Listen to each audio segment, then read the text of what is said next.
ಅಮೆರಿಕದ ಯುದ್ಧ ನೌಕೆ ಸೈನಿಕರ ಮೇಲಿನ ಇರಾನ್ ದಾಳಿ ಬೆನ್ನಲ್ಲೇ ಅಮೆರಿಕದ ಅಧ್ಯಕ್ಷರು ಹೇಳ್ತಾರೆ, ಪ್ರತಿಜ್ಞೆ ಮಾಡ್ತಾರಂತೆ, 4 ಸೈನಿಕರು ನನ್ನ ದೇಶದವರು ಪ್ರಾಣವನ್ನು ಕೊಟ್ಟಿದ್ದಾರೆ, ಅತ್ಯುನ್ನತ ಪರಮೋಚ್ಚ ತ್ಯಾಗವನ್ನು ಮಾಡಿದ್ದಾರೆ, ನಿಜ, ಆ ಸಾವಿಗೆ ಸೇಡ್ ತೀರಿಸ್ಕೋತೀವಿ ಅಂತ. ಈ ಐಲು ದೊರೆಗೆ ಯಾವನಾದರೂ ಒಬ್ಬ ಫೋನ್ ಮಾಡಿ ಕೇಳಬೇಕು, ಭಾರತದಿಂದ ಮೋದಿನೇ ಮಾಡಬೇಕು. ಏನಪ್ಪ ಇದೇನ ನೀವು ಎಲ್ಲ ಬಿಟ್ಬಿಡಿದೀನಿ ಅಂತ ಟಿವಿಲಿ ಪೇಪರ್ಲಿ ಹೇಳ್ಬಿಟ್ಟು ಸಮಾಜ ಸೇವೆ ಮಾಡ್ತೀನಿ ಅಂದ್ಬಿಟ್ಟು ಮತ್ತೆ ಶುರು ಮಾಡ್ಕೊಂಡ್ಬಿಟ್ಟಿದ್ದೀರಾ? ಏನ್ ಮಾಡ್ಲಿ ಸತ್ಯ, ಟ್ರಂಪಣ್ಣ, ನಮ್ಮಲ್ಲಿ ಇದೇ ರೀತಿಯ ಭಯೋತ್ಪಾದಕರು ನಮ್ಮ ದೇಶದ ಒಳಕ್ಕೆ ಬಂದು ನಮ್ಮ ಜನರಲ್ಲಿ ಹಿಂದೂಗಳು ಯಾರು ಅಂತ ಕೇಳಿ ಗುಂಡು ಹೊಡೆದಾಗ ನಾವು ಪ್ರಾರಂಭ ಮಾಡಿದ ಕಾರ್ಯಾಚರಣೆಗೆ ಏನಂದೆಪ್ಪ ಮೂರ್ಖ ಅಂತ ಕೇಳಬೇಕು. ನಾವು ಪ್ರತಿಜ್ಞೆ ಮಾಡುವಂತಿಲ್ಲ. ನಾವು ನಮ್ಮ ಜನರ ಪ್ರಾಣ ಕಳೆದುಕೊಂಡಿದ್ದಕ್ಕೆ ಪ್ರತಿಜ್ಞೆ ಮಾಡಿ ಪ್ರತಿಕಾರ ತಗೋತೀವಿ ಅಂತ ಹೇಳೋ ಹಂಗಿಲ್ಲ. ಈ ಭೂಪತಿ ನಮಗೆ ಫೋನ್ ಮಾಡಿ ಹೇಳಿಬಿಟ್ನಂತೆ, ಕ್ಲೋಸ್ ಮಾಡು ಯುದ್ಧನ, ಇಲ್ಲಿದ್ರೆ 200% ಹಾಕಿಬಿಡ್ತೀನಿ ಅಂತ. ನಿನ್ನ ಸ್ವಾರ್ಥ ರಾಜಕಾರಣದ ಪಾಕಿಸ್ತಾನದ ಜೊತೆ ಮಾಡಿದ್ದಕ್ಕೆ ಇದಾಗ್ತಿರೋ ಶಿಕ್ಷೆ ಇದು. ಮುಂಡೆದು ಹಂದಿ ಬೆಳೆಸ್ದಂಗ್ ಮೈ ಬೆಳೆಸಿದ್ಯಾ ಹೊರತು ಬುದ್ಧಿನಂತೂ ಬೆಳೆಸಿಲ್ಲ. ಯಾಕೆ ಹೇಳಬಾರ್ದು ಹಾಗೆ? ನಮಗೆ ಹೆಂಗೆ ಹೇಳಿದ್ರಿ? ಅವತ್ತು ನಮ್ಮ ತ್ಯಾಗ, ನಮ್ಮ ಜನರದ್ದು ಪ್ರಾಣ ಅಲ್ವಾ ಅದು? ಅವತ್ತು ನಾವು ಮಾಡಿದಾಗ ಓಕೆ. ಈಗ ಹೇಳ್ತಾರೆ ಅದೆಲ್ಲ ಮಾಡ್ತೀವಿ, ನಮ್ಮ ಉದ್ದೇಶ ಸಾಧನೆ ಆಗೋವರೆಗೂ ಬಿಡಲ್ಲ ಅಂತ. ನಾವು ಮಾಡೋಂಗಿಲ್ಲ. ನಾವು ಮಾಡಿದ್ರೆ ನೊಬೆಲ್ ಪ್ರಶಸ್ತಿನ ಆ ಬುರ್ಡೆ ಮುನೀರ ಮತ್ತು ಆ ಭಿಕ್ಷುಕ ಪ್ರೈಮ್ ಮಿನಿಸ್ಟ್ರ್ ಕೈಯಲ್ಲಿ ಇವರು ಕೊಚ್ಚಿಸ್ಕೊಳ್ಳೋದು ಕೂತ್ಕೊಂಡಿವರು.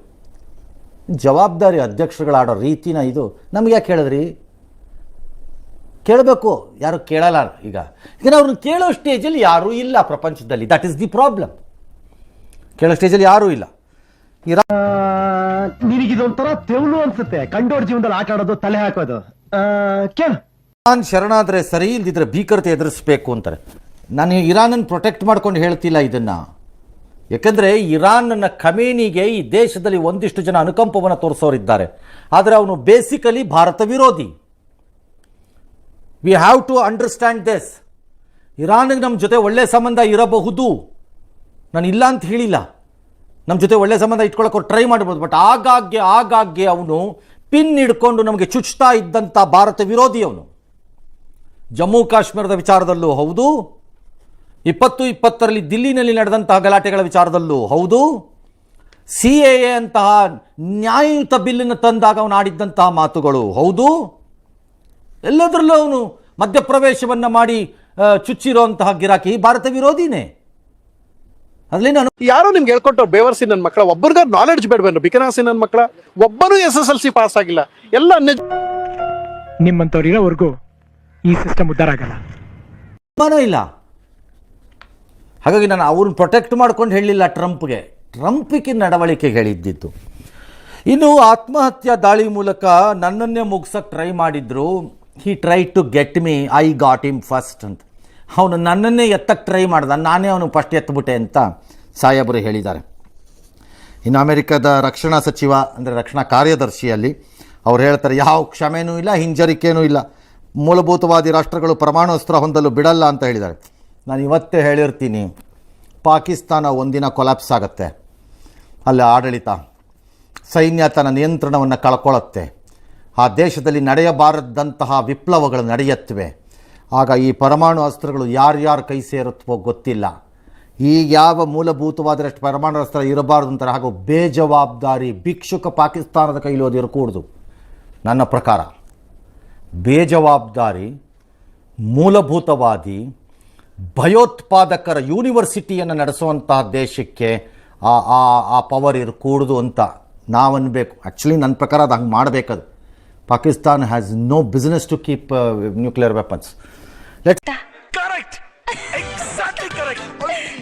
ಮುಂದೇನಾಗುತ್ತೆ? ಎಸ್. ಇನ್ನು ಮಧ್ಯಪ್ರಾಚ್ಯದಲ್ಲಿ ಉಂಟಾಗಿರುವ ಉದ್ವಿಗ್ನತೆ ಮಧ್ಯೆ ಪ್ರಧಾನಿ ಮೋದಿ ಮೌನ ಮುರಿದಿದ್ದು ಶಾಂತಿ ಮಂತ್ರ ಜಪಿಸಿದ್ದಾರೆ. ಇರಾನ್ ದಾಳಿ ಖಂಡಿಸಿರುವ ಪ್ರಧಾನಿ ಮೋದಿ ಬಿಕ್ಕಟ್ಟಿನ ಮಧ್ಯೆಯೂ ಇಸ್ರೇಲ್ ಪ್ರಧಾನಿ ಬೆಂಜಮಿನ್ ನೆತನ್ಯಾಹು ಕರೆ ಮಾಡಿ ಮಾತನಾಡಿದ್ದಾರೆ. ಇದೇ ವೇಳೆ ಭಾರತೀಯ ನಾಗರಿಕರ ಸುರಕ್ಷತೆ ಬಗ್ಗೆಯೂ ಕೂಡ ಒತ್ತಿ ಹೇಳಿದ್ದಾರೆ. ಆಲ್ರೈಟ್, ಮೋದಿ ಏನು ಮಾಡ್ಬೋದು? ಫೋನ್ ಮಾಡ್ಬೋದು, ಮಾತಾಡ್ಬೋದು, ಬ್ಯಾಲೆನ್ಸ್ ಮಾಡ್ಬೋದು.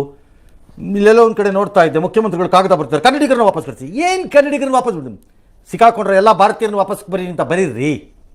ಇದರಲ್ಲೂ ಇದಲ್ಲ, ಕನ್ನಡಿಗರನ್ನೂ ಕರ್ಕೊಂಬರಲಿ ಬೇಡ. ನಾನು ಎರಡೂ ನೀವು ಕರ್ಕೊಂಬಂದ್ಬಿಡಿ ಅಂದ ತಕ್ಷಣ ಅದೇನು ಇದೆ ಪುಕಟೇನ ಅದ ಹೋಗಿ ಕರ್ಕೊಂಬಂದ್ಬಿಡಿ ಏನು ಬಿಡಕ್ಕಲ್ಲಿ ಏನು ಮಾಡೋಕ್ಕಾಗತ್ತೆ ಯಾವನ್ ಕರ್ಕೊಂಬರಕ್ಕಾಗತ್ತೆ ಅಲ್ಲಿ ಪರಿಸ್ಥಿತಿ ಹಂಗಿದ್ರೆ ಏನಿಯೋ ನಾನಿನ್ನು ಹೊರಡುವೆ ಸ್ಟಾಪ್ ದೊಡ್ಡ ಸ್ಟಾಪ್ ಚಿಕ್ಕ ಬಾಯಿನ ಇಷ್ಟು ದಿವಸ ನಿನ್ನ ಕಾಮ ಕ್ವಶನ್ ಮಾರ್ಕ್ಗಳೆಲ್ಲ ಕೇಳಿದ್ದಾಯ್ತು ಇನ್ನು ಮಾತಾಡ್ತಾ ಇದ್ದಾರೆ ಮೋದಿ ಅಂತ ಹೇಳಿದ್ದಾರೆ.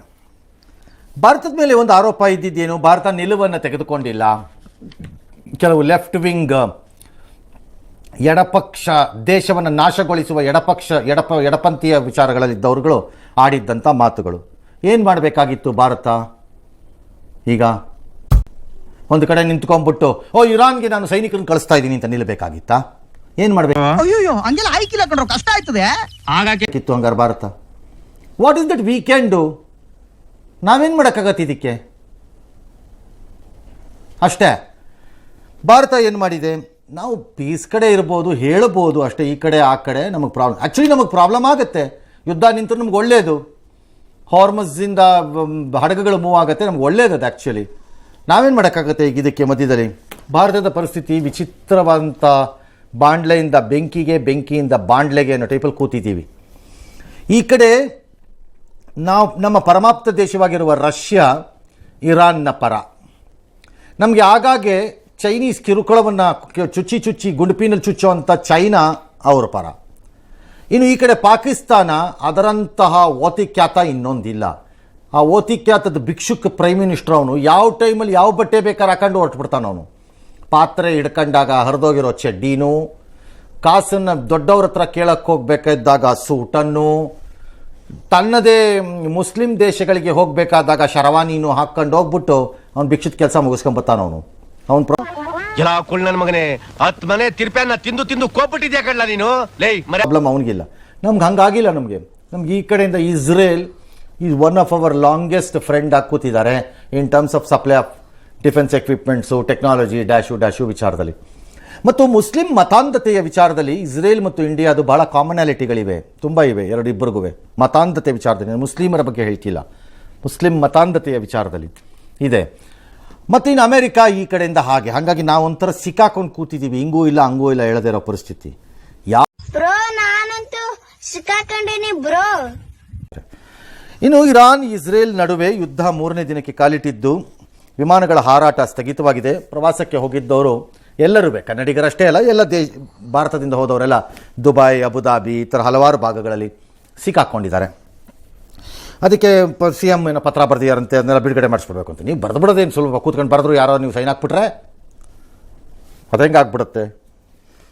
ಆ್ಯಕ್ಚುಲಿ ಹೇಳಬೇಕು ಅಂದರೆ ಈ ಮೋದಿ ಸರ್ಕಾರದಲ್ಲಿ ಒಂದು ಅದ್ಭುತವಾದ ಟ್ರ್ಯಾಕ್ ರೆಕಾರ್ಡ್ ಇದೆ. ಅದು ಏನಪ್ಪ ಅಂದರೆ, ಪ್ರತಿ ಸರಿ ಭಾರತೀಯರು ಸಿಕ್ಕಾಕೊಂಡಾಗ ಅವ್ರನ್ನ ಭಾಳ ಸುರಕ್ಷಿತವಾಗಿ, ನಾವು ಇಮ್ಯಾಜಿನು ಮಾಡ್ಕೊಳಕ್ಕಾಗದೇ ಇರೋ, ಊಹೆಗೂ ನಿಲುಕದೇ ಇರೋ ನಂಬರ್ನಲ್ಲಿ ಕರ್ಕೊಂಬಂದಿದ್ದಾರೆ ಎಲ್ಲರನ್ನೂ ವಾಪಸ್ಸು.